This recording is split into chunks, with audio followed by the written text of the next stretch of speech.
Hello guys, আসসালামু আলাইকুম। আপনাদের স্বাগতম আরহাম কিচেন্স।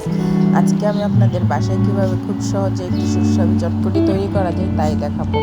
বাইরের থেকেও ভালো টেস্টের চটপটি বানানো দেখাবো। এই যে আমি এখানে বুটগুলোকে ভালো করে সিদ্ধ করে নিচ্ছি, একদম ভালো করে সিদ্ধ করতে হবে। আমি সিদ্ধ বসিয়ে আটার ডোটা তৈরি করে নিয়েছি ফুচকা তৈরির জন্য। এই যে আমার আটার ডো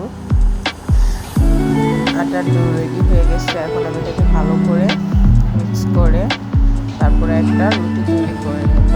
গোল শেপে একটা রুটি তৈরি করে নিয়ে মাঝখান থেকে কেটে তারপর রুটির উপরে আমি দিয়ে দিব সামান্য একটু তেল, একটু আটা দিয়ে আমি রুটিটাকে আবার বেলবো।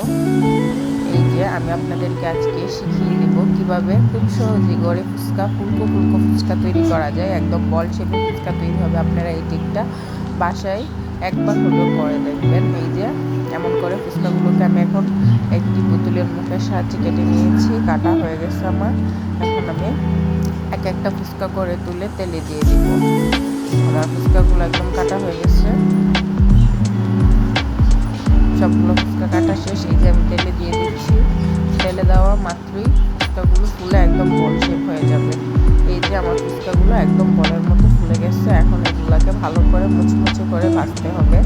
চুলার আঁচ একদম ডিমে রেখে তারপরে এগুলোকে ভাজতে হবে। লাল লাল হয়ে গেলে তুলে নিতে হবে।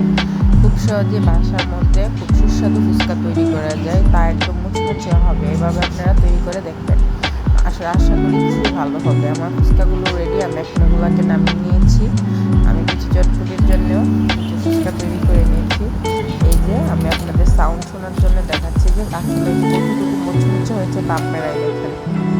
এখন আমি চটপটির সিদ্ধ বুটের মধ্যে দিয়ে দিব চটপটি মশলা দিয়ে ভালো করে মিক্স করে নেব।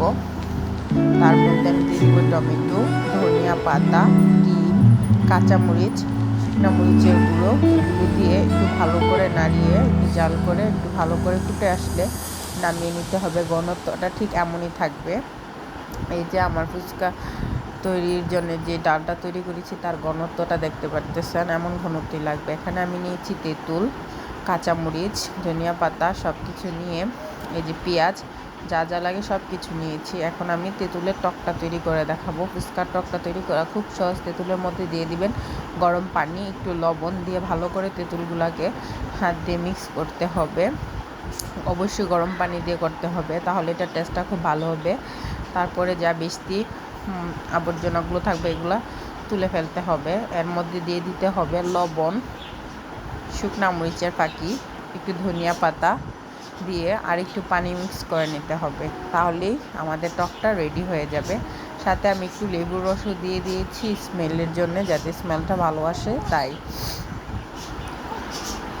এই যে একটু পানি আমি মিক্স করে নিয়েছি। এখন আমি আপনাদেরকে দেখাবো কিভাবে চটপটিটা তৈরি করতে হয়। আমি এখানে যতটুকু পারি সম্ভব সহজ করে দেখানোর চেষ্টা করেছি। এই যে আমার চটপটির ডালটা একদম পারফেক্ট রেডি হয়ে গেছে। এখন আমি এখানে চটপটিকে নিয়ে তার উপর দিয়ে দিব শসা কুচি, পেঁয়াজ কুচি, টমেটো কুচি, কাঁচামরিচ, ধনিয়া পাতা, লেবুর রস দিয়ে একটার পর একটা দিয়ে দিতে হবে। দিয়ে ফুচকা উপর দিয়ে দিতে হবে বাসায় বানানো মুচমুচে ফুচকাগুলো দিয়ে আমার ডেকোরেশন করা হয়ে গেছে। এই যে আমি এখন সব দিয়ে দিয়েছি। আপনারা বাসায় অবশ্যই ট্রাই করে দেখবেন আমার ভিডিওটি।